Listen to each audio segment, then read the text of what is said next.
बिस्मिल्लाहिर्रहमानिर्रहीम। अस्सलाम वालेकुम डियर स्टूडेंट्स।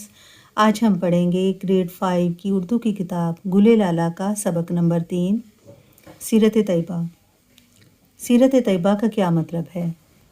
नबी करीम सल्लल्लाहु अलैहि वसल्लम की पाक ज़िंदगी को सीरत कहते हैं। जैसे हमें अपनी ज़िंदगी के मामलात किसकी तालीम की रोशनी में अदा करने चाहिए?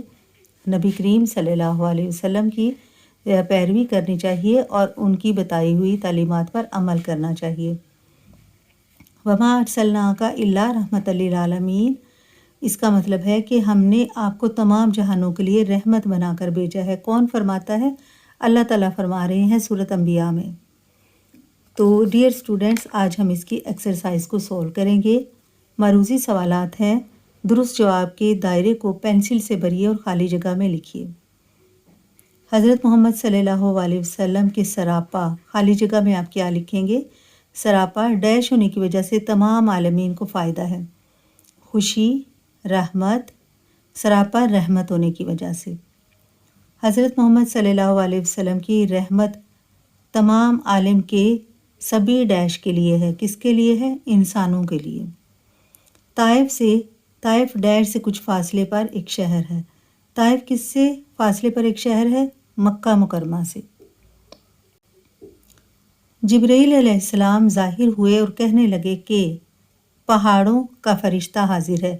यानी जिब्राइल अलैहिस्सलाम आप सल्लल्लाहु अलैहि वसल्लम के सामने हाजिर हुए जब ताइफ के लोगों ने आप सल्लल्लाहु अलैहि वसल्लम के साथ बहुत बुरा सलूक किया था। उस वक्त हज़रत जिब्राइल अलैहिस्सलाम ज़ाहिर हुए और उन्होंने फरमाया कि मैं यानी पहाड़ों का फरिश्ता हाजिर है। अल्लाह ताला फरमाता है कि ए महबूब सल्लल्लाहु अलैहि वसल्लम, हज़रत मोहम्मद सल्लल्लाहु अलैहि वसल्लम, हमने आप के ज़िक्र को बुलंद कर दिया। यहाँ ज़िक्र लिखेंगे। इसके बाद सवालात के जवाबात हैं। पहला सवाल है रहमतल लिल आलमीन का क्या मतलब है? सवालात के जवाबात मैं आपके साथ शेयर करती हूँ। रहमतल लिल आलमीन का मतलब है तमाम जहानों के लिए रहमत। आलमीन जो है वो आलम से बना है और इसका मतलब है तमाम जहान। रहमतुल लिल आलमीन का क्या मतलब है? तमाम जहानों के लिए रहमत।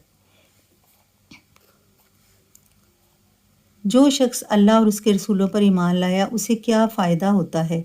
ये सवाल नंबर 1 है और ये सवाल नंबर 2। जो शख्स अल्लाह और उसके रसूलों पर ईमान लाया, अल्लाह ताला ने इसके लिए दुनिया और आखिरत में रहमत लिख दी। सवाल नंबर 3 है ताइफ का वाक़या अपने अल्फाज में लिखिए और इस वाक़े से हमें क्या सबक मिलता है? जब नबी करीम सल्लल्लाहु अलैहि वसल्लम सफ़र ताइफ पर गए और आप सल्लल्लाहु अलैहि वसल्लम ने लोगों को तौहीद की दावत दी, तो उस वक्त क्या हुआ? मक्का से कुछ फासले पर ताइफ शहर वाक़या है। आप सल्लल्लाहु अलैहि वसल्लम ने वहाँ के लोगों को जब इस्लाम की दावत दी तो उन्होंने आप सल्लल्लाहु अलैहि वसल्लम को बहुत अज़ियत दी। अब ये जो इतना सा वाक़या है, यही मेन चीज़ है कि इससे हमें क्या सबक मिलता है। क्या नबी करीम सल्लल्लाहु अलैहि वसल्लम ने तबलीग करना छोड़ दी? बिल्कुल नहीं। इस वाक़े से हमें ये सबक मिलता है कि हक़ की राह में जितनी भी तकालीफ़ हों, इनका बहादुरी से मुकाबला करना चाहिए, क्योंकि नबी करीम सल्लल्लाहु अलैहि वसल्लम ने भी ऐसे ही किया और हमें अपने प्यारे नबी हज़रत मोहम्मद सल्लल्लाहु अलैहि वसल्लम की पैरवी करनी चाहिए। सवाल नंबर 4 है आप सल्लल्लाहु अलैहि वसल्लम की कौन सी 2 खूबियाँ आप अपनाएंगे? यानी आप सल्लल्लाहु अलैहि वसल्लम में तो लातादाद खूबियाँ थी, कौन सी 2 खूबियाँ हैं जो आप अपनाना चाहेंगे? तो मेरे ख्याल में सच्चाई और ईमानदारी को हर शख्स अपनाना चाहता है। इसके बाद अगला सवाल है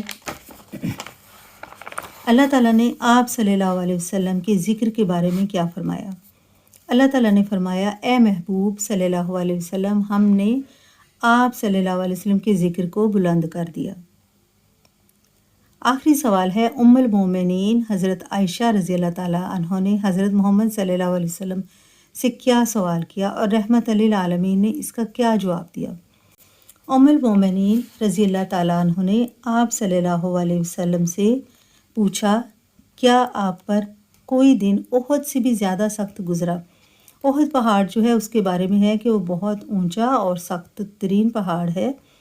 आप सल्लल्लाहु अलैहि वसल्लम ने फरमाया, जब मैंने ताइफ के सरदार को तौहीद की दावत दी, इसने मेरी दावत को रद्द कर दिया। واپس آتے ہوئے لوگوں نے مجھ پر پتھر برسائے، یہاں تک کہ میرے جوتے خون سے بھر گئے۔